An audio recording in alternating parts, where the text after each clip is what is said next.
students, I once again welcome you all on my YouTube channel, and in today's video we will again proceed with the solution chapter, and this is almost the last video on this chapter. And in this video we are going to solve the numericals, okay, because most of the students have said that they are facing the problems in, or they are facing the difficulty in solving the numericals. So today we are going to solve the numericals on each and every topic, and also we are going to see the easiest way how we can do the problems. So please, whenever as you are watching the video, please take your notebook with you, and as I write down the formulas, you also write down the formula and try to solve the numericals with me, okay? So it will be easy for you that have you got it or not, you will be able to understand it, okay? And whatever difficulty you may be facing during watching or during solving the numericals, you may ask me in my comment box, or you may the students, those who are of my class, they can WhatsApp me, okay? So if you face any difficulty, you can call me and try to solve the other numericals also given in different books, okay? There are so many publications for your class 12, so try to solve the numericals from those books also till you get thorough with the numericals, okay? There's no need to have a fear, numerical fear, because in chemistry it's very necessary for you to solve the numericals, especially during the boards exam, because in the board exam you have an weightage of about 12 to 13 marks of numericals. So you cannot just skip out the numericals, you have to solve it. So it's not so difficult, just you have to memorize what you have learned, and it is also not needed that you should memorize all the formulas given in the in your chapter. If you are knowing 5 to 6 basic formulas, then you can automatically derive the formula at that moment also, okay? And especially in the solutions you can always do that, because the molar masses can be easily derived from the main formulas of the colligative properties, and there are not so many formulas in this chapter. There are only 4 formulas for the colligative properties, and similar to the non-electrolyte, just we have to add the Van 't Hoff factor and you get it for the electrolytes, and Henry's law, and there is not much of the formulas, so you can easily score the marks in solving out the numericals on this chapter, okay? So let us start with it, and please keep your notebooks with you, notebook and pen with you, and try to solve out with me, okay? Okay, so let's start with the today's session, okay? So students, numerical देखने से पहले we will make a list of formulae, okay? The list of formulae which we are going to use to solve the numericals, okay? So let's start with it. Now सबसे पहले हमने first video में concentration measure करने के different formulas देखे थे, जिसमें से कुछ है percentage by volume, percentage by weight, mole fraction, molarity. Then to calculate the molarity we need number of moles of solute and molality. ये सभी फॉर्मूले हम लोगों ने फर्स्ट वीडियो में, जब हम कंसंट्रेशन मेजर करने के मेथड्स देख रहे थे, तब हमने देखे थे. And these all formulae have been done in your class 11th, okay? Class 11th में ये सभी फॉर्मूलेज आपके हो चुके हैं. तो direct questions will not be asked on these फॉर्मूले. डायरेक्टली आपको कहीं पूछा नहीं जाएगा 12th के बोर्ड्स में कि कैलकुलेट परसेंटेज बाय वॉल्यूम और calculate the molarity. But to solve the numericals on this chapter, we will need all these formulas, okay? So we should first memorize these formulas so that we can easily use them and we can solve our numericals, ठीक है? So let's start with the list of formulae. First is percentage by volume. Now we all know that percentage by volume can be calculated as the volume of solute upon the volume of solution. So the first formula is percentage by volume, which is volume of solute upon volume of solution, and since we have to calculate out percentage, so we will multiply it by 100, okay? Then second is percentage by weight. Percentage by weight is given as the weight of solute upon the weight of solvent into 100. Again, this is also a percentage, so multiplied by 100. Now next is mole fraction. The mole fraction is nothing but the number of the moles of solute present in total number of moles in the present in the solution. So mole fraction अगर हम लोगों को suppose solute का calculate करना है और solute के number of moles suppose n1 है, then let us assume that the number of moles of solute is n1 and number of moles of solvent is n2. Suppose हम लोगों ने ये ले लिया, तो मोल फ्रैक्शन, अगर हमें मोल फ्रैक्शन सल्यूट का कैलकुलेट करना है तो mole fraction for the solute, suppose the mole fraction for solute is x1,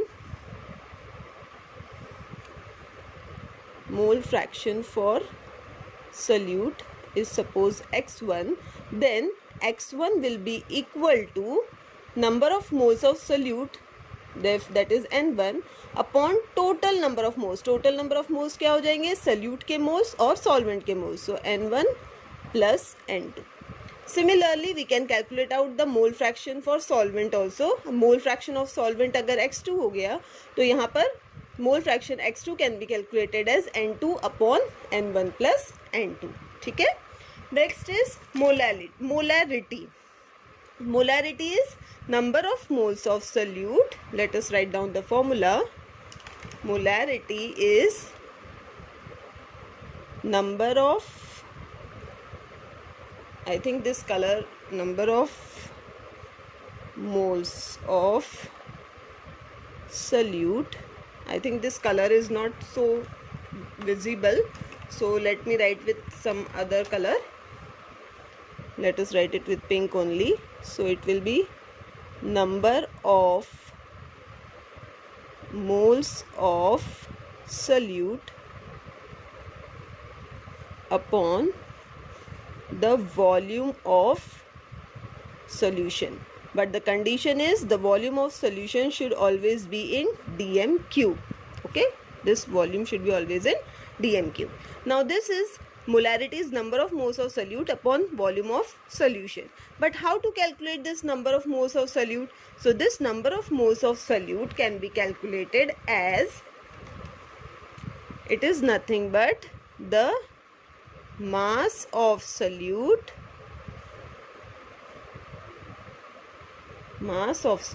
upon the molar mass of solute.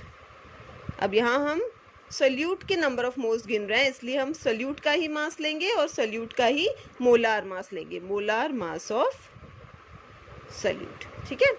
Then similarly molality में हम क्या करते हैं? Molality is denoted by small m and molarity is denoted by capital M. Okay. Now molality is defined as the mass of salute,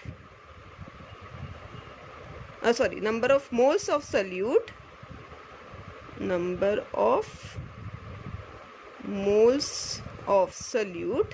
upon the mass of solvent. Molality is number of moles of solute upon mass of solvent, and this mass should be in kg. Okay, you have to remember this units also, because unit के बगैर आपका numerical solve नहीं हो सकता, और unit अगर change होता है तो यू हैव टू, एक यूनिट अगर चेंज होता है तो आपको सभी के यूनिट्स चेंज करने पड़ेंगे. ओके. नाउ ये सब हो गए आपके कॉन्सेंट्रेशन मेजर करने के लिए फॉर्मूलेज. ये सभी कॉन्सेंट्रेशन मेजर करने के फॉर्मूले आप लोग 11th क्लास में देख चुके हो. अब इसी का यूज़ करके हम सोल्यूशन चैप्टर्स के बाकी के न्यूमेरिकल्स को सॉल्व करेंगे. अब सॉल्यूशन चैप्टर में जो हम लोगों ने न्यूमेरिकल्स देख लिए हैं उन्हें थोड़ा सा रिवाइज कर लेते हैं. ठीक है.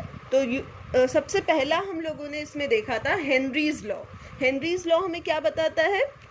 सोल्यूबिलिटी ऑफ गैस और प्रेशर का रिलेशन. सोल्यूबिलिटी ऑफ गैस, उसका Henry says that the solubility of the gas increases with increase in pressure. जैसे जैसे इंक्रीज होगा मतलब solubility is directly proportional to pressure. अब इसी proportionality sign को अगर हम हटाते हैं, sorry, I should not disturb this. So solubility is equals to KH into P, where KH is the Henry's constant. इसको हम बोलेंगे Henry's constant. Okay? तो पहला फॉर्मूला हमने हेनरीज लॉ का देखा था, S is equals to K H into P, where K H is the Henry's constant. Okay, then उसके बाद हम मूव होंगे कोलिगेटिव प्रॉपर्टीज में. हमने कोलिगेटिव प्रॉपर्टीज दो टाइप के लिए देखी थी, इलेक्ट्रोलाइट्स के लिए और non electrolytes, sorry non electrolytes and electrolytes के लिए. नॉन इलेक्ट्रोलाइट्स के लिए जनरली जो नंबर ऑफ सोल्यूट पार्टिकल्स रहते हैं वो कभी भी चेंज नहीं होते, जितने हम डालेंगे उतने ही रहते हैं. लेकिन इलेक्ट्रोलाइट में क्या होता है, the number of the particles get changes. Why? Because of the dissociation and association. और इसीलिए दोनों की कोलिगेटिव प्रॉपर्टीज के फॉर्मूलेज में थोड़ा थोड़ा चेंज आ जाता है. अब हम एक साथ देखेंगे कौन कौन से. First colligative property lowering of vapour pressure, जिसके लिए हम फॉर्मूला डिराइव करेंगे फर्स्ट.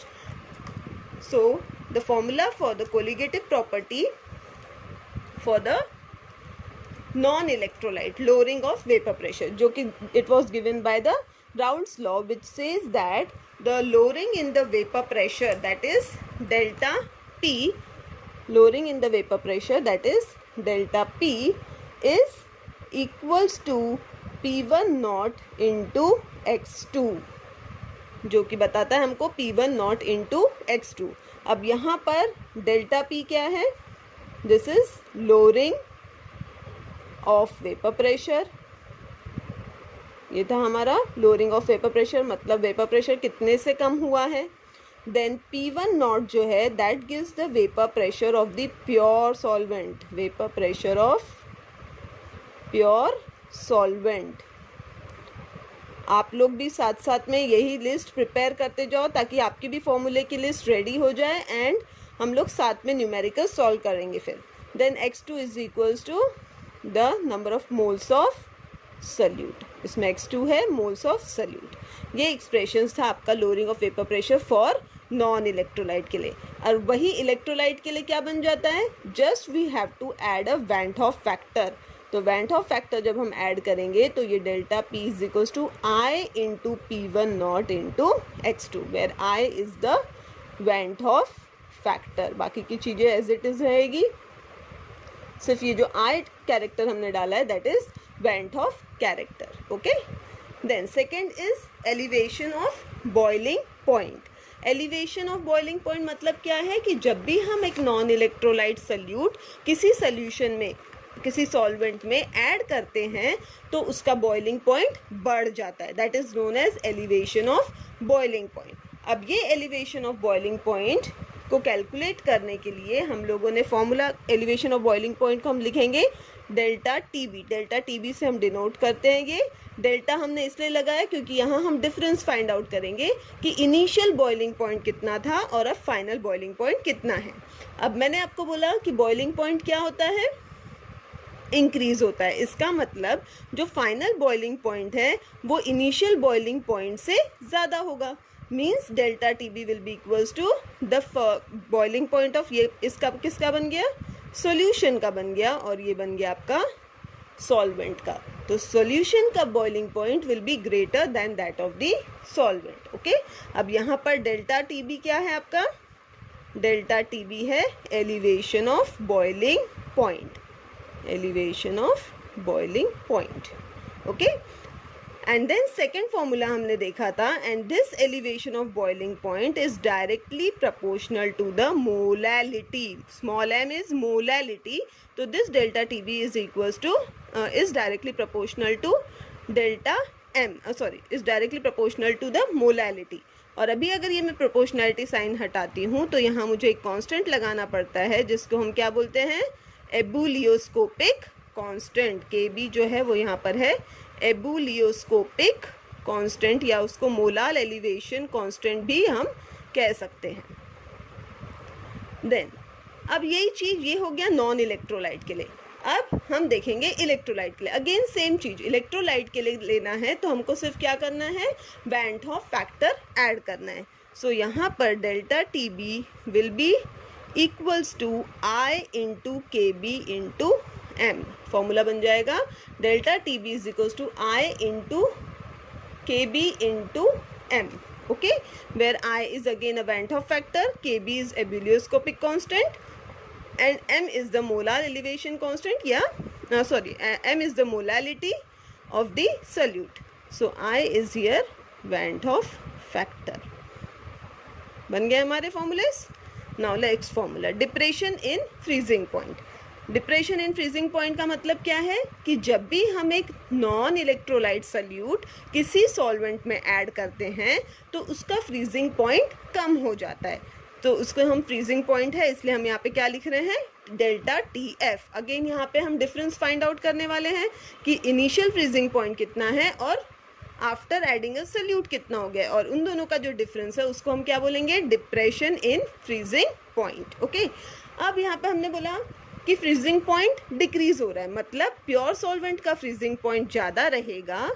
मतलब हम क्या लिखेंगे, delta T F is equals to T F not, क्योंकि टी एफ नॉट हम किसके लिए लेते हैं, प्योर सॉल्वेंट के लिए। तो प्योर सॉल्वेंट का फ्रीजिंग पॉइंट ज़्यादा है और वो धीरे धीरे कम हो जाता है जब हम सोल्यूट ऐड करते हैं, तो टी एफ जो है वो उससे कम रहेगा। तो हम डिफरेंस किस में फाइंड आउट करेंगे, T F not minus T F, ये हमको देगा डेल्टा टी एफ, जिसको हम कहेंगे depression in freezing point. Again this delta T F is directly proportional to molality, ये भी डायरेक्टली प्रोपोर्शनल टू मोलैलिटी है।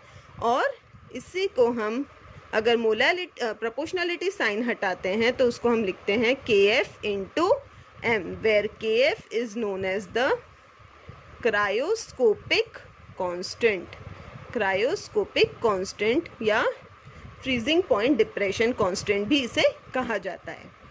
सेम चीज इलेक्ट्रोलाइट के लिए, लेकिन इलेक्ट्रोलाइट में number of solute particles change हो रहे हैं, इसीलिए हम क्या कर रहे हैं, यहाँ पर वैंट हॉफ फैक्टर ऐड कर रहे हैं। सो सेम चीज इलेक्ट्रोलाइट के लिए फ्रीजिंग पॉइंट डिप्रेशन अब बन जाता है delta T F is equals to I into K F into M, where I is van't Hoff factor, van't Hoff factor. Okay, then last था हमारा ऑस्मोटिक प्रेशर। चौथी कोलिगेटिव प्रॉपर्टी ये थी osmotic pressure. Osmotic pressure pi was given as pi is equals to M R T, ये हमने देखा था, pi is equals to M R T, where M is molarity, R is gas constant, T is absolute temperature. अब we know that molarity is number of moles present in VDM cube of solution, so this into RT, इसे मैं ऐसे भी लिख सकती हूँ, yes. And there R is the gas constant और R की वैल्यू हमेशा रहती है 0.08206 kelvin DM cube atmosphere per kelvin per mole. जब भी हम CGS यूनिट लेंगे तब R की वैल्यू ये आ जाएगी, और अगर हम SI यूनिट या आपको कभी गिवन क्वांटिटी SI यूनिट में होगी तो यहाँ पर R की वैल्यू हो जाएगी 8.314, और जब हम SI यूनिट में लेंगे तब ये हो जाएगी 8.314 अर्ग पर kelvin per mole. Okay, so ये हो गया आपका osmotic pressure for the non electrolyte. Similarly osmotic pressure for the electrolyte के लिए हम क्या करेंगे, बस यहाँ I ऐड कर देंगे, तो pi will be equals to I into MRT, where again I is the van't Hoff factor. ये सब फॉर्मूलेज हम लोगों ने क्लास में देखे थे। इसके अलावा अब ये जो वैंट हॉफ फैक्टर हम एवरी टाइम ले रहे हैं I, इसे किस तरह कैलकुलेट किया जाता है वो देखते हैं।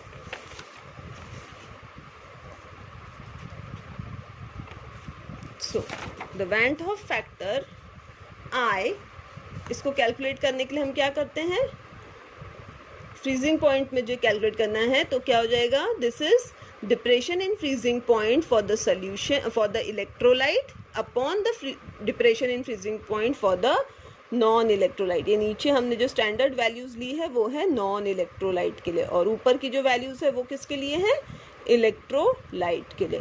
सो अगर इलेक्ट्रोलाइट का हमें निकालना है I की वैल्यू तो हम डिवाइडेड बाय करेंगे नॉन इलेक्ट्रोलाइट, और अगर हमें इलेक्ट्रोलाइट के लिए वैल्यू निकालनी है तो हमें I से नॉन इलेक्ट्रोलाइट को मल्टीप्लाई करना होगा so that we can get the value for the electrolyte.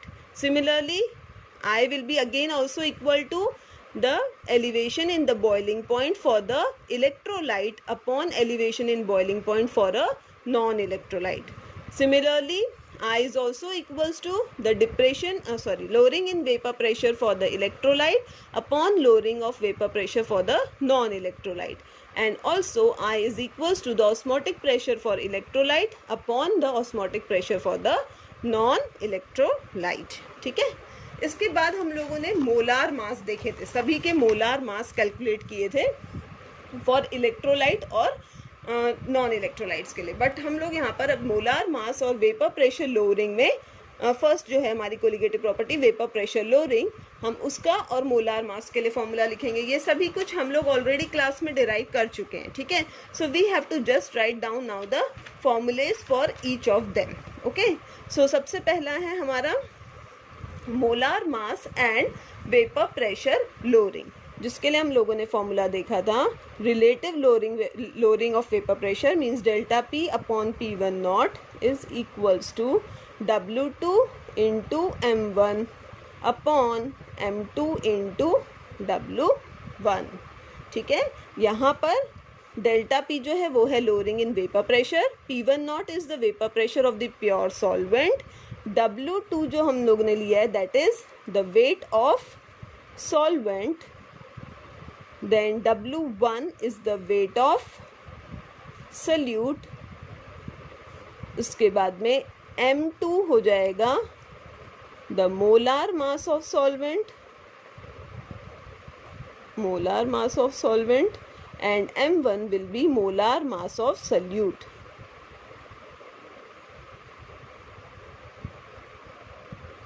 ठीक है. सेकेंड था molar mass and boiling point elevation. Similarly boiling point elevation के लिए भी हमने मोलार मास कैलकुलेट किया था, जैसे कि M2 is equals to formula था हमारा 1000 into KB into W2 upon delta TB into W1. जैसा कि मैंने तुम लोगों को पहले भी बताया था कि वी डोंट हैव टू ये सबको रट्टा करने की ज़रूरत नहीं है. सिर्फ हम क्या करेंगे, जो हमने फॉर्मूलेज यहाँ पर कोलिगेटिव प्रॉपर्टीज़ के डिराइव किए हैं फर्स्ट, ये हमको याद रखने हैं, और जहाँ पर भी मोल फ्रैक्शन आ रहा है वहाँ पे हम क्या करेंगे, ये कैलकुलेट करेंगे तो ऑटोमेटिकली आपके जो फॉर्मूलेज हैं ये आ जाएंगे. ठीक है. So you don't have to memorise each and every formula. सिर्फ आप अगर एक चीज़ ये कोलिगेटिव प्रॉपर्टीज़ के मेन फॉर्मूलेज याद रखते हैं so you can easily derive at that moment also कि क्या होगा M2 की वैल्यू. ओके. नाउ अब इस यहाँ पर this is M2 is equals to 1000. This is M2 is the molar mass of solute. हम सभी में यहाँ पर सल्यूट का मोलार मास गिन रहे हैं, so this will be molar mass of solute is equals to 1000 into KB. KB is ebullioscopic constant. Then W2, since we have taken M2 as the molar mass of solute, तो W2 क्या बन जाएगा, wait of salute, and और W1 रहेगा wait of solvent.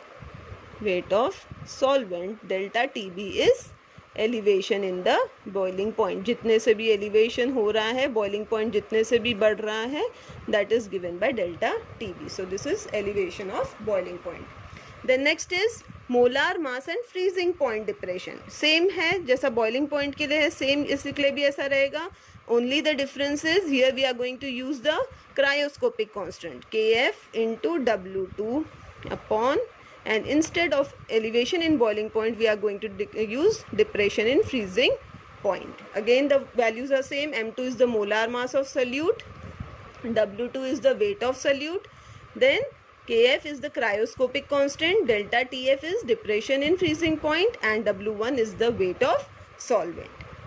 And last was molar mass and the osmotic pressure. molar mass और osmotic pressure में भी हमने एक relation देखा था, that was molar osmotic pressure pi is equals to W2 into R into T upon M2 into V। Okay, ये भी याद रखने की जरूरत नहीं है। Pi is equals to MRT हम ऑलरेडी देख चुके हैं। M मीन्स मोलैरिटी, और मोलैरिटी मतलब क्या होता है, number of moles upon volume. तो नंबर ऑफ मोल्स के लिए फिर से हमने लिखा number of moles is W2 upon M2। So यहाँ पे हो गया NRT अपॉन V को अब हमने क्या लिख लिया, W2 upon M2 into RT upon V। इसी तरह से हर किसी में आप सब्स्टिट्यूट करेंगे तो आपका molar mass of solute easily calculate हो जाएगा। अब in this case W2 is the weight of solute, M2 is molar mass of solute,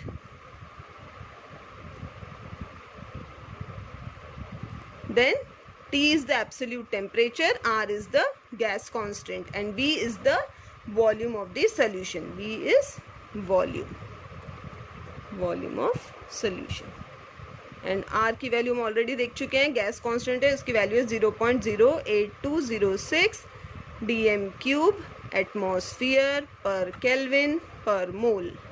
okay, units are very necessary. और जब भी मैंने आपको बताया है न्यूमेरिकल सॉल्व करते वक्त हमें क्या करते जाना है, साथ साथ में यूनिट्स डिराइव करते जाने हैं। यूनिट्स अगर आप रखते जाएंगे तो आपको यूनिट्स को याद रखने की जरूरत नहीं पड़ेगी, ठीक है। अब एक लास्ट बचा हुआ है, relation between van Hoff factor and degree of dissociation.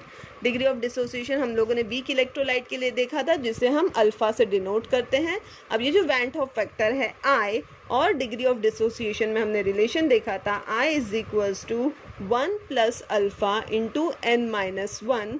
वहाँ पर alpha is the degree of dissociation for weak electrolyte, degree of dissociation for weak electrolyte, and n is the total number of moles, total number of mole। Okay, और इसी को अगर मैं simplify करूँ तो मैं इसे ऐसा भी लिख सकती हूँ, alpha is equals to I-1 upon n-1।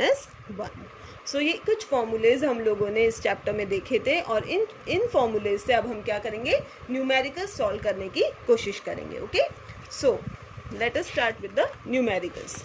Now the first numerical, पहला न्यूमेरिकल कहता है 0.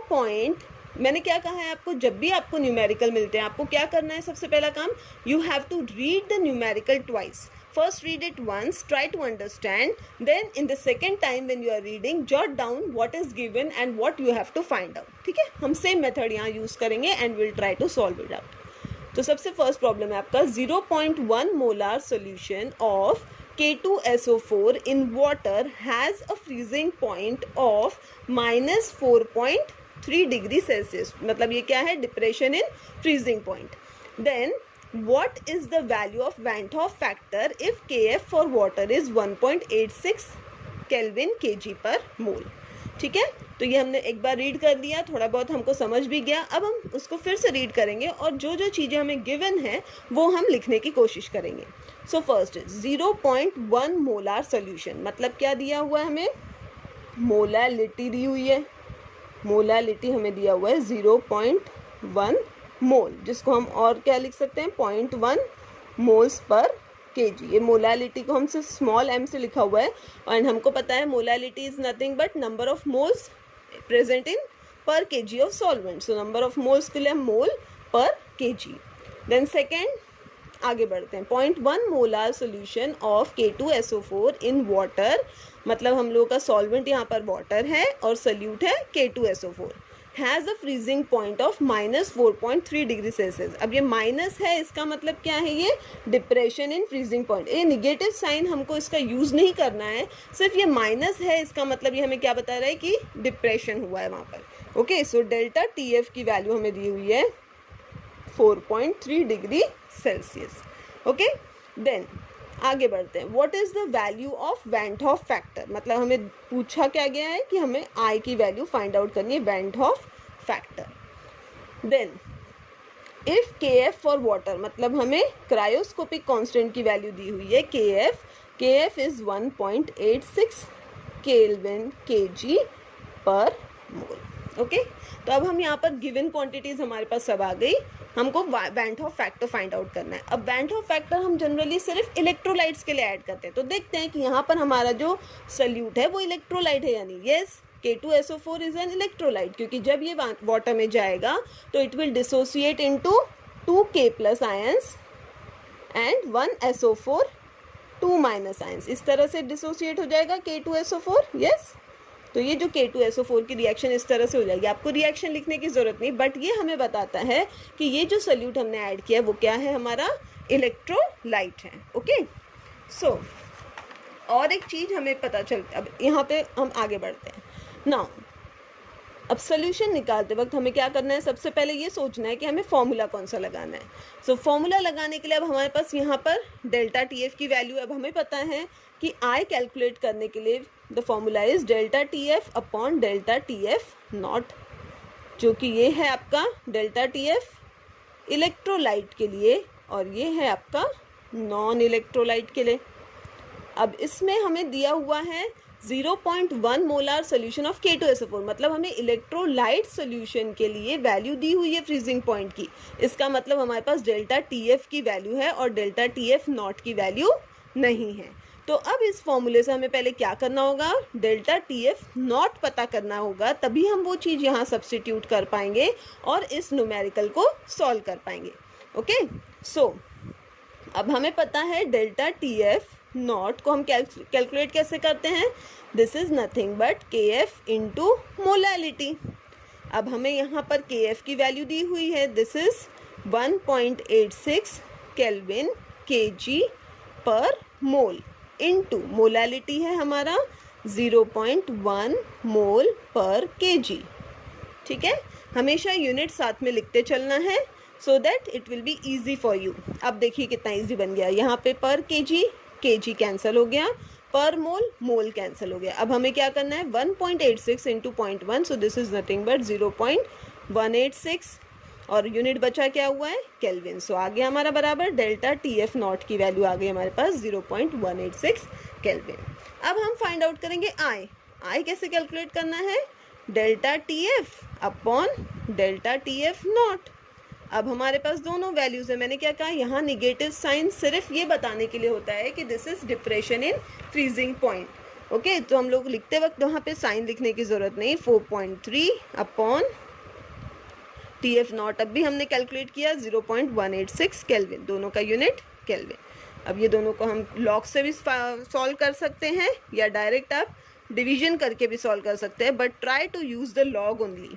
तो ये केल्विन कैंसिल हो गया और हम जब डिवाइड करेंगे answer will come out to be 23.11।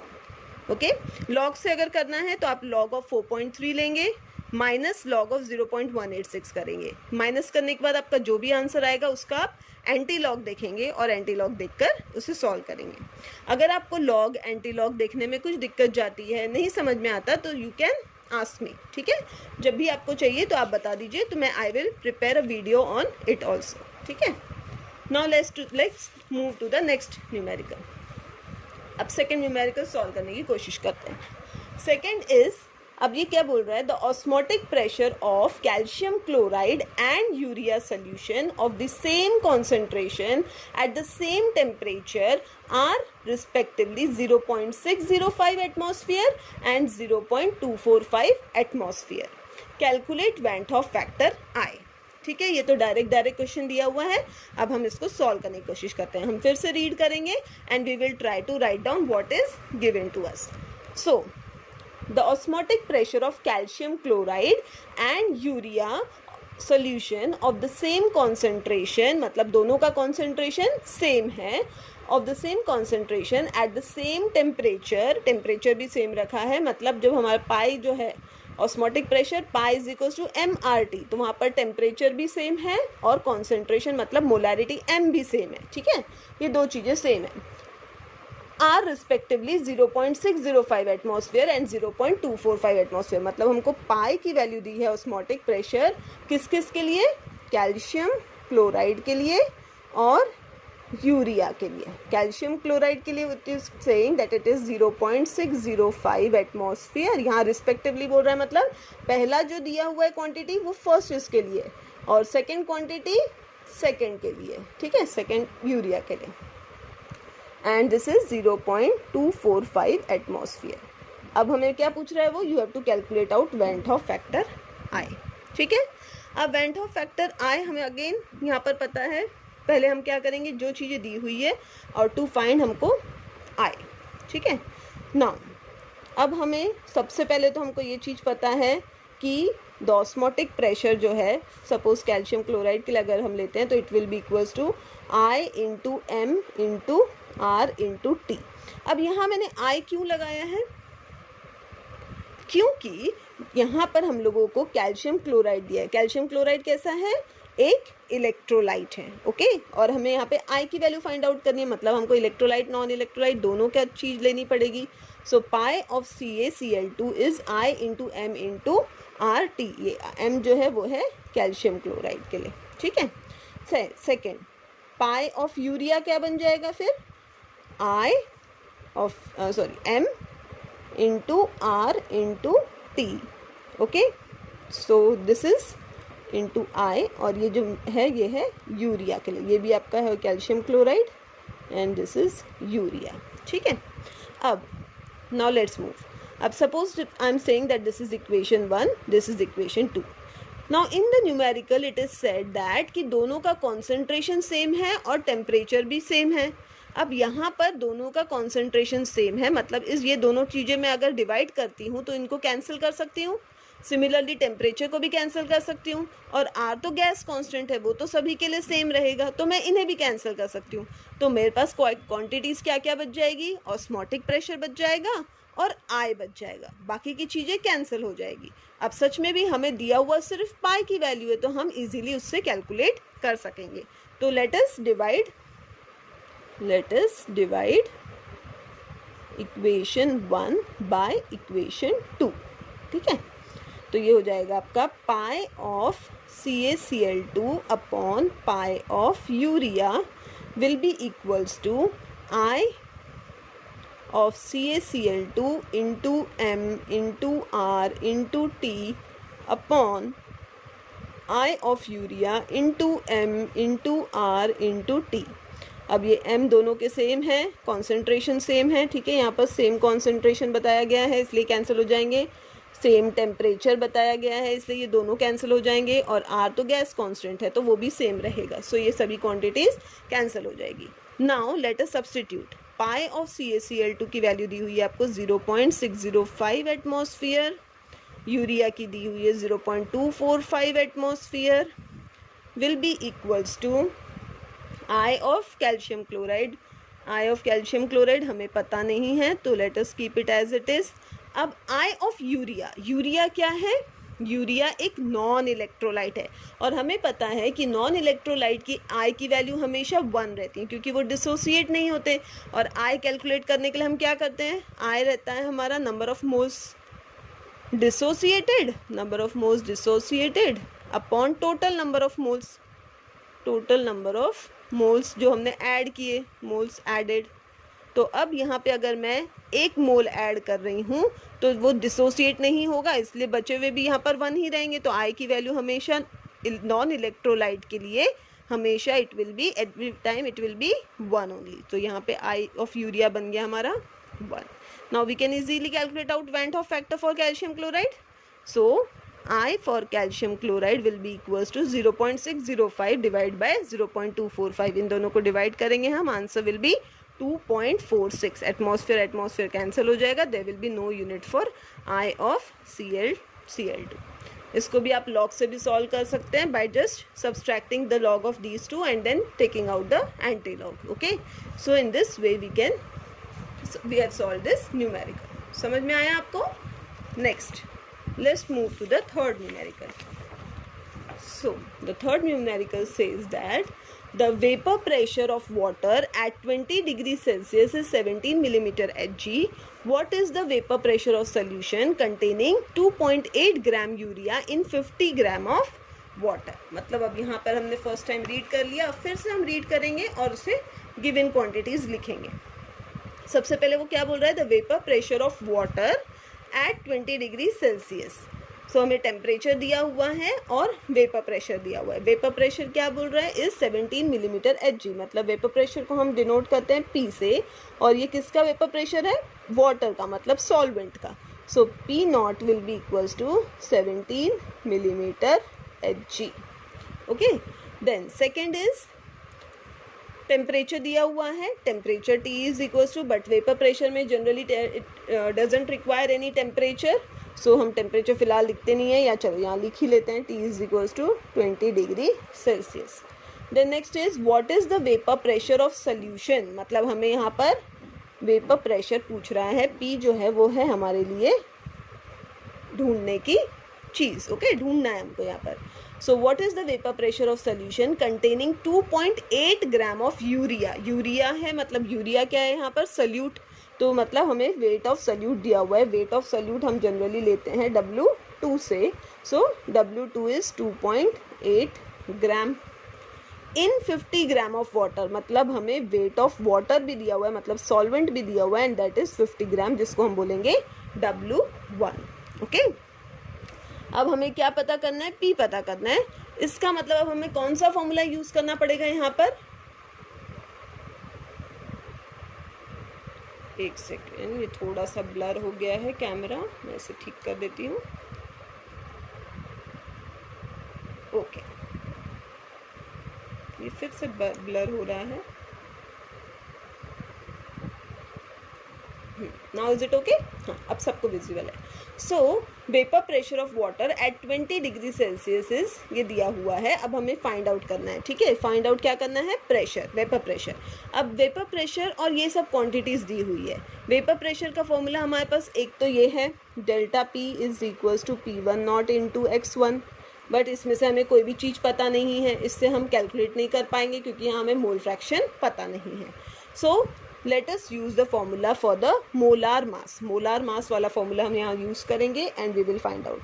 So molar mass था हमारा the relative vapour pressure, that is delta P upon P1 not is equals to W2 into M1 upon M1 in M2 into W1।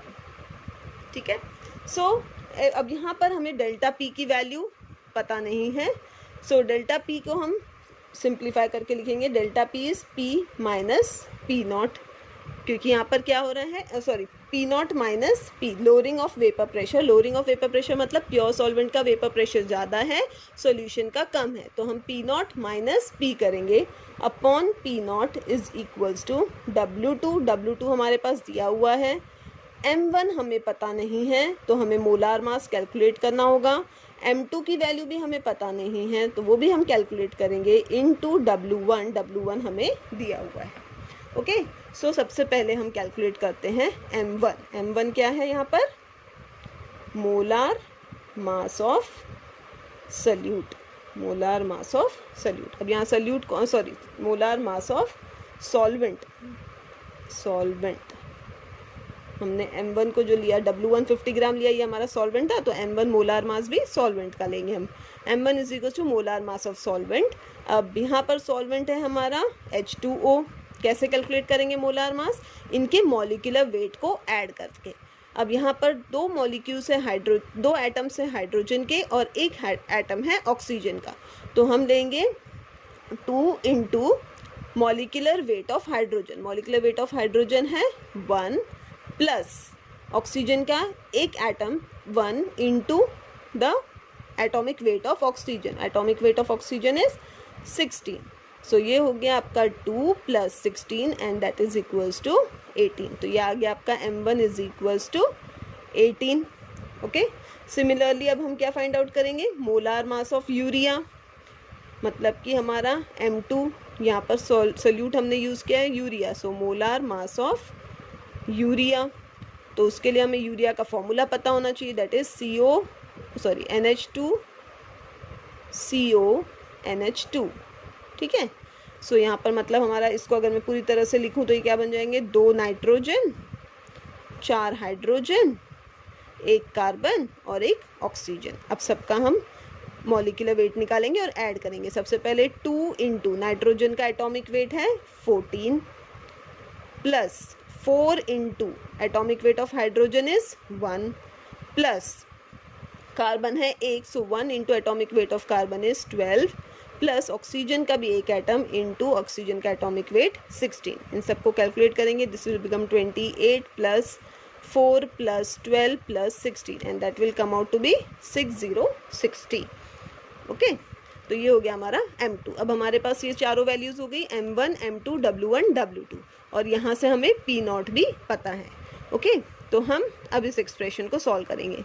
So P0 minus P, अब ये P0 को मैं यहाँ ले जाऊँगी, this will become P0 into W2 into M1 upon M2 into W1। Okay, so अब इसको हम सब्सटीट्यूट करेंगे यहाँ वैल्यूज़ को, सो ये बच जाएगा आपका P0 minus P is equals to, अब यहाँ P0 की वैल्यू दी हुई है 17 millimetre Hg, so 17 millimetre Hg into W2 की वैल्यू है 2.8 ग्राम इंटू M1 की वैल्यू हमने भी कैलकुलेट की इंटू 18 अपॉन M2 की वैल्यू कैलकुलेट की हमने 60 इंटू W1 की वैल्यू है 50 ग्राम। तो ये ग्राम और ये ग्राम कैंसिल हो जाएंगे, बाकी चीज़ें एज इट इज़ रहेगी। Okay, so this will become P0 minus, अब फिर से यहाँ P0 की वैल्यू हमारे पास है 17 millimetre Hg minus P will be equals to, अब इन सबको कैलकुलेट करते हैं हम, सबसे पहले 17 मिलीमीटर Hg को ऐसे ही रहने देते हैं, अब ये दोनों को मल्टीप्लाई करेंगे, it will come out to be 50.4, नीचे वाले को मल्टीप्लाई करेंगे, it come out to be 3000। Okay, so ये बन जाएगा हमारा 17 millimetre Hg minus P is equals to 17 millimetre Hg into, अब ये दोनों को डिवाइड करते हैं तो हमारा आंसर आ जाता है 0.0168। ओके, सो 17 इंटू 0.168 इज 0.2856, और यहाँ अब हम ये this is 17 millimetre Hg minus P. Okay, now we have to calculate out this P, so we will keep bring this P on this side, so it will become positive, और इसको हम यहाँ लेके आएंगे और subtract करेंगे, so ये this is also millimeter Hg. Okay, so 17 millimeter Hg minus 0.2856 millimeter Hg will be equals to P, और यहाँ पे इसीलिए हम लोगों का P का आंसर क्या आ जाएगा, therefore P will be equals to, दोनों को सब्सट्रैक्ट करते हैं तो आ जाता है हमारा 16.71 millimetre Hg. Okay, so this is your answer, 16.71 millimetre Hg। तो ये हो गया हमारा solution, that the vapour pressure जो हमें पूछा गया था, vapour pressure of solution, that is 16.71. Okay, so have you understood? Okay, now one more numerical. So next is, bore हो रहा है आपको, you should enjoy this, है ना, मज़ा आनी चाहिए आपको न्यूमेरिकल सॉल्व करने में, कि एक बार आपको अगर फॉर्मूला पता है तो it will be easy for you, but please try to do with me. आप मेरे साथ साथ करोगे, पॉज करते जाओ बीच बीच में वीडियो को और साथ में करने की कोशिश करो, so that you can easily understand कि मैं क्या कर रही हूँ, और आप लोग क्लास में बैठे हैं ऐसी फीलिंग आपको आ जाएगी। Okay, so next is, let's read it out. A solution of citric acid C6H8O7 in 50 gram of acetic acid has a boiling point elevation of 1.76 Kelvin. If Kb for acetic acid is 3.07 Kelvin kg per mole, what is molality of the solution? ये हमें पूछा गया है। Okay, सो फिर से हम read करते हैं और गिवन क्वांटिटीज लिखते हैं। A solution of citric acid, मतलब यहाँ पर सिट्रिक एसिड क्या है, सोल्यूट है, और हमारा सॉल्वेंट क्या है, acetic acid. In 50 gram of acetic acid, मतलब हमें सॉल्वेंट का वेट दिया हुआ है, इसका मतलब हमें W1 दिया हुआ है, जिसको हम ले रहे हैं weight of solvent. Okay, that is given to be 50 gram. Okay, has a boiling point elevation, boiling point elevation का मतलब delta TB, delta TB is given to be 1.76 kelvin. If KB for acetic acid, मतलब हमें एबिलियोस्कोपिक constant की भी value दी हुई है। If KB for the acetic acid is 3.07 kelvin kg per mole, then you have to find out the molality. ये तो बहुत ही सिंपल क्वेश्चन हो गया। इसमें सिर्फ हमें क्या करना है, डायरेक्ट फॉर्मूला सब्स्टिट्यूट करना है और कैलकुलेट करना है। अब यहाँ कंफ्यूज करने के लिए ये हमें क्वांटिटी दी है, हमें इस क्वांटिटी की कोई ज़रूरत है क्या? क्यों नहीं है ज़रूरत? क्योंकि हमारा फॉर्मूला है delta T B is equals to K B into M. अब हमें ये दिस इज मोलैलिटी और डायरेक्ट क्वेश्चन पूछा हुआ है मोलैलिटी पर, मतलब हमें ये कैलकुलेट आउट करना है। So we just have to divide delta T B by K B और हमें मोलैलिटी मिल जाएगा। बट इसे थोड़ा सा ट्रिकी बनाने के लिए उन्होंने क्या किया, आपको वेट ऑफ सॉल्वेंट दे दिया है। जब भी आपको इस तरह से सॉल्वेंट मिल जाएगा तो आप कंफ्यूज हो जाओगे कि यहाँ मुझे मोलार मास वाला फॉर्मूला यूज़ करना है या डायरेक्ट फॉर्मूला यूज़ करना है ना।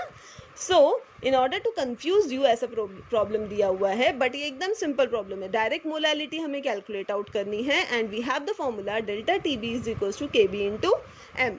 तो let us find it out. Molality is equals to delta T B upon K B बन जाएगा।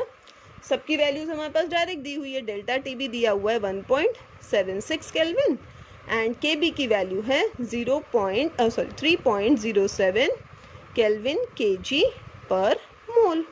तो केल्विन केल्विन कैंसिल हो जाएगा। 1.76 को अगर हम 3.07 से डिवाइड करते हैं तो आंसर आ जाएगा हमारा 0.573। ओके, और ये ऊपर चला जाएगा तो ये बन जाएगा पर केजी और ये बन जाएगा मोल। मतलब मोलैलिटी हमारा आंसर बराबर आ गया। Molality is 0.573 mole per KG. So this is our molality. Simple था ना ये क्वेश्चन एकदम। ओके, अब एक और लास्ट क्वेश्चन देख लेते हैं जिससे हमारे सभी टाइप के क्वेश्चंस एक एक फिनिश हो जाएंगे। Okay okay, so let us start with it. ये थोड़ा सा दिखने में बहुत लंबा दिख रहा है ना, क्वेश्चन लंबा है लेकिन इजी है। सिर्फ थोड़ा सा हमें यहाँ पे दिमाग लगा के चलना है और जितनी भी चीज़ें हमने इस सोल्यूशन चैप्टर में सीखी है वो सभी कुछ यहाँ पे अप्लाई करनी है। ठीक है, so let's start with it. A mixture of benzene and टोलीन contains 30% by mass of toluene. At 30 degrees Celsius, vapor pressure of pure toluene is 36.7 mm Hg and that of pure benzene is 118.2 mm Hg. Assuming that the two liquids form an ideal solution, calculate the total vapor pressure and partial pressure of each constituent above the solution at 30 degrees Celsius. कुछ समझ में आया आपको? Okay, बहुत अच्छी बात है अगर आपको समझ में आ गया है तो। चलो फिर भी हम एक बार और से रीड करते हैं उसको। वो क्या बोल रहा है, a mixture of benzene and टोलीन, ठीक है, कंटेन्स 30% बाय मास ऑफ टोलीन। मतलब हमने एक सोल्यूशन बनाया है किस किस का, बेंजीन का और टोलीन का, जिसमें टोलीन 30% है। ओके, इसका मतलब अगर मैं सोल्यूशन 100 ml का बना रही हूँ तो उसमें 30 ml क्या हो जाएगा, टोलीन हो जाएगा। ओके, इसका मतलब यहाँ पर मास जो है हमें दिया हुआ है, सपोज यहाँ पे मास में लेंगे हम लोग क्योंकि बाय परसेंटेज बाय मास दिया हुआ है, इसका मतलब यहाँ पे मास दिया हुआ है। ओके, तो मास ऑफ टोलीन हमको दिया हुआ है सपोज 30 ग्राम। ठीक है, फिर अगर मास ऑफ टोलीन 30 ग्राम है तो मास ऑफ बेंजीन क्या बन जाएगा, बचा हुआ मास ऑफ बेंजीन रहेगा क्योंकि सोल्यूशन तो दोनों मिलके बना हुआ है 100 ग्राम का। So it will become 70 gram. Okay, then आगे वो बोल रहा है at 30 degree Celsius vapour pressure of pure toluene is 36.7 millimetre Hg। मतलब हमें वेपर प्रेशर दिया हुआ है टोलीन का, प्योर टोलीन का वेपर प्रेशर। सपोज हम इसको बार बार टोलीन लिखने से अच्छा हम इसको PA कर देते हैं। तो ओके, PA नॉट हमको दिया हुआ है 36.7 मिलीमीटर Hg। ये क्या बार बार मुझे पूरे न्यूमेरिकल में पूरा लिखना रहता था, इसलिए मैंने उसको later substitute as PA naught. तो PA naught is equal to 36.7 millimetre Hg। Similarly अब वो हमें आगे क्या बोल रहे हैं, and that of pure benzene is 118.2 millimetre Hg। मतलब हमें वेपर प्रेशर बेंजीन के लिए भी दिया हुआ है, ये भी प्योर है। Okay, so this will B also not. So PB ले लेते हैं इसको, बेंजीन को। This is 118.2 millimetre Hg। Okay, अब आगे वो बोलता है assuming that the two liquids form an ideal solution. मतलब ये दोनों लिक्विड जो है वो आइडियल सोल्यूशन फॉर्म कर रहे हैं, तो उनका हमें टोटल वेपर प्रेशर और partial vapour pressure calculate out करना है। टोटल वेपर प्रेशर कैलकुलेट करना है मतलब हमें क्या करना है, PA प्लस PB कैलकुलेट करना है। Okay, this is question mark. Also he is saying calculate the partial pressure, मतलब बेंजीन की वजह से कितना प्रेशर है और टोलिन की वजह से कितना वेपर प्रेशर है, ये भी हमें कैलकुलेट आउट करना है। ओके, सो ये सब चीज़ें दी हुई है और कैलकुलेट आउट करना है हमें टोटल वेपर प्रेशर। क्या बोलते हो, कैसे करना पड़ेगा? Simple, yes. क्यों, हमें यहाँ पर हमें अब पता है, पहले तो हम रिकॉल करेंगे कि कौन सा फॉर्मूला हमें यहाँ लगाना होगा। ओके, यहाँ सिर्फ हमें पार्शियल प्रेशर पता करना है और मास दिया हुआ है। अब हमें पता है पार्शियल प्रेशर जो है उसे हम कैसे कैलकुलेट करते हैं, P partial pressure will be equals to X into P naught. तो अगर मुझे पार्शियल प्रेशर A वाले का फाइंड आउट करना है टोलिन का, तो मैं ले लूँगी X ऑफ टोलिन, मतलब mole fraction of toluene, into toluene का, प्योर टोलिन का वेपर प्रेशर, ये आ गया मेरा। सिमिलरली PB, मतलब कि बेंजीन के लिए भी क्या बन जाएगा, PB will be equals to XB into PB naught. ये दो फॉर्मूले बन जाएंगे, ठीक है। अब इसमें से हमें क्या क्या पता है और क्या नहीं पता है देखते हैं। अब यहाँ हमें ये मोल फ्रैक्शन नहीं पता, सिर्फ PA नॉट और PB नॉट की वैल्यूज़ पता है। ओके, बट अब इस मोल फ्रैक्शन को हम किस तरह से कैलकुलेट करते हैं? ये मोल फ्रैक्शन क्या रहता है, हमने अभी देखा था 2 मिनट पहले, मैंने कहा था ना आपको, ये सब फॉर्मूलेज आपको यहाँ यूज़ होंगे कॉन्सेंट्रेशन मेजर करने के। अब number of moles, mole fraction होता है number of moles of toluene. Suppose अगर XA के लिए हम कैलकुलेट कर रहे हैं तो ये हो जाएगा toluene upon the total number of moles, ठीक है, upon the total number of moles, total number of moles. अब इसमें से भी हमारे पास नंबर ऑफ मोल्स नहीं पता है, टोटल नंबर ऑफ मोल्स नहीं पता है, तो हमें पहले इसको कैलकुलेट आउट करना होगा। ओके, सो उसको कैलकुलेट करने के लिए let's start with it. Now number of moles हमें पता है, नंबर ऑफ मोल्स कैसे कैलकुलेट करते हैं, the mass upon molar mass, mass upon molar mass.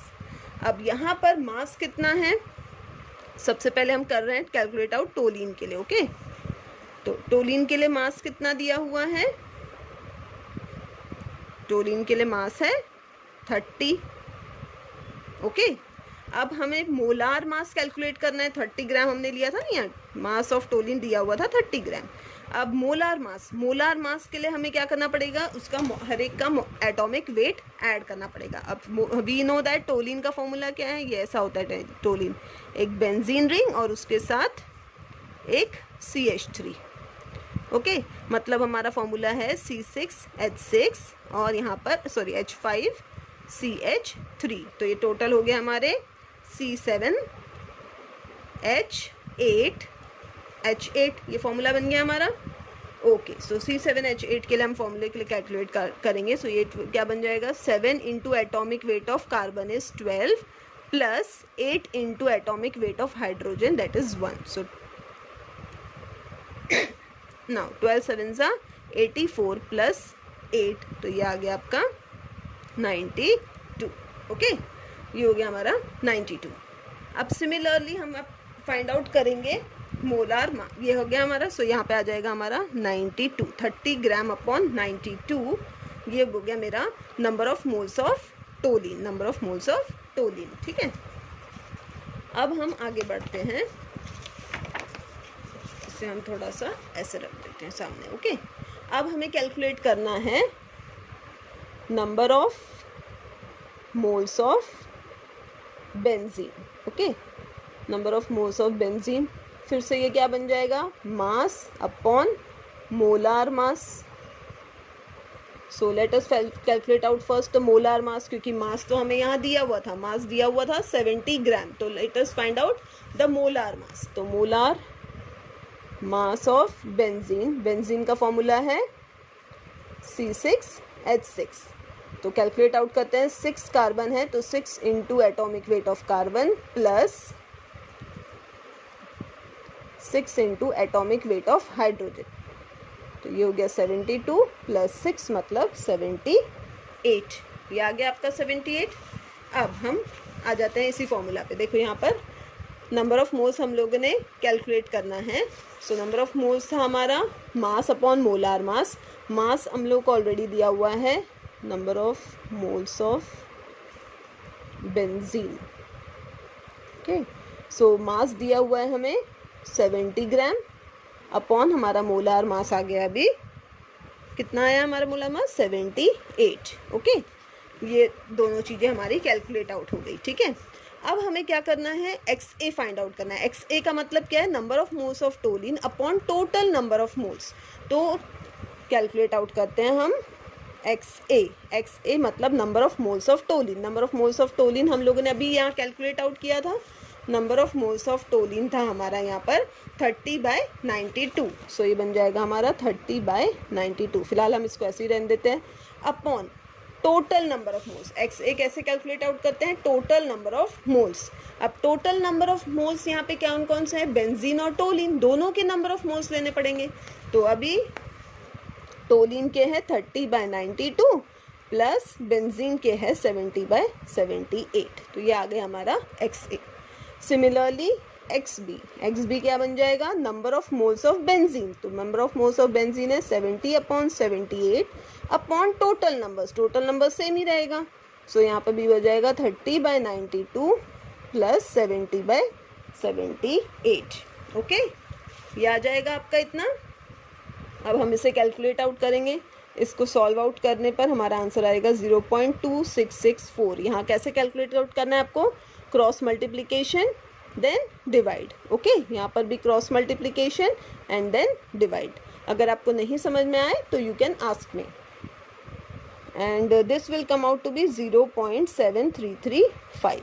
ठीक है, दोनों को हमने सॉल्व कर लिया, दोनों के आंसर्स आ गए। अब उसके बाद में अब हम आ जाएंगे, हमारे पास XA की भी वैल्यू आ गई और XB की भी वैल्यू आ गई। अब हम आ जाते हैं अपने ओरिजिनल फॉर्मूले पे। PA was equals to XA into PA naught. अब XA की वैल्यू हमारे पास आ गई 0.2664 इंटू PA नॉट की वैल्यू हमारे पास थी 36.7 मिलीमीटर Hg। तो हम वो यहाँ सब्सटीट्यूट करेंगे 36.7 मिलीमीटर Hg। ओके, सिमिलरली यहाँ पर PB भी कैलकुलेट आउट करते हैं। PB will be equals to XB into PB naught. So PB will be equals to XB की वैल्यू हमारी आ गई, यहाँ पर हमारी XB की वैल्यू आ गई 0.7335 इंटू PB नॉट की वैल्यू PB नॉट की वैल्यू दी हुई है 118.2 मिलीमीटर Hg। तो वो यहाँ हम रख देंगे 118.2 मिलीमीटर Hg। ठीक है, अब दोनों को हम कैलकुलेट आउट करेंगे। कैलकुलेट आउट करने के लिए बस हमें क्या करना है, मल्टीप्लाई करना है। 0.2664 को 36.7 से मल्टीप्लाई करेंगे, so that answer will come out to be 9.77 millimetre Hg। और इनको मल्टीप्लाई करेंगे तो answer will come out to be 86.69 millimetre Hg। मतलब हमारे पास अब partial vapour pressure of benzene और टोलिन दोनों आ गए। ठीक है, this are the partial vapour pressure. सो ये हो गया हमारा partial vapour pressure due to toluene and partial vapour pressure due to benzene. अब हमें पूछा गया है total vapour pressure. We know that total vapour pressure will be equals to, total vapour pressure क्या हो जाएगा, बेंजीन और टोलिन दोनों का वेपर प्रेशर को ऐड करेंगे। So will get the total vapour pressure, क्योंकि ये है आइडियल सोल्यूशन। और आइडियल सोल्यूशन का मतलब क्या है कि जो भी वेपर प्रेशर क्रिएट हो रहा है वो उन सभी पार्टिकल्स की वजह से हो रहा है जो कि सोल्यूशन में प्रेजेंट है। और यहाँ पर सोल्यूशन में क्या क्या प्रेजेंट है, बेंजीन और टोलिन। तो जितना vapour pressure of benzene plus vapour pressure of toluene बना देगा आपका total vapour pressure. So total vapour pressure के लिए हम दोनों को ऐड करेंगे। सो हमारा total vapour pressure T will be equals to PA plus PB। PA की वैल्यू है हमारी 9.77 मिलीमीटर Hg और PB की वैल्यू है हमारी 86.69 मिलीमीटर Hg। दोनों को ऐड कर लेंगे, answer will come out to be 96.47 millimetre Hg। So ये हो गया हमारा टोटल वेपर प्रेशर। ओके, समझ में आया आपको? इजी था ना न्यूमेरिकल, बस दिखने में थोड़ा बड़ा था और थोड़ा सा हमें हर एक फॉर्मूले जो हमने सीखे थे formulas during the concentration term, तो वो हम सबको यहाँ पर अप्लाई करने थे और इस प्रॉब्लम को सॉल्व करना था।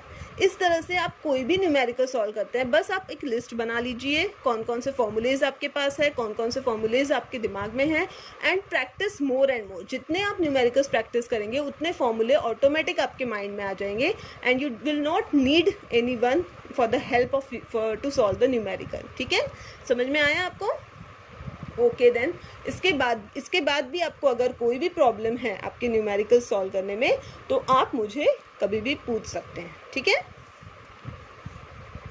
Okay then.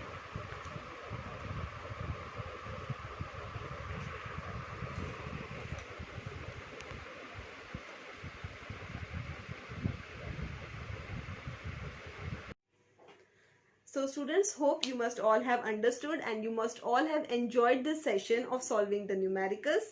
So we will see you in the next class. In the next video, I'm going to start with the new chapter.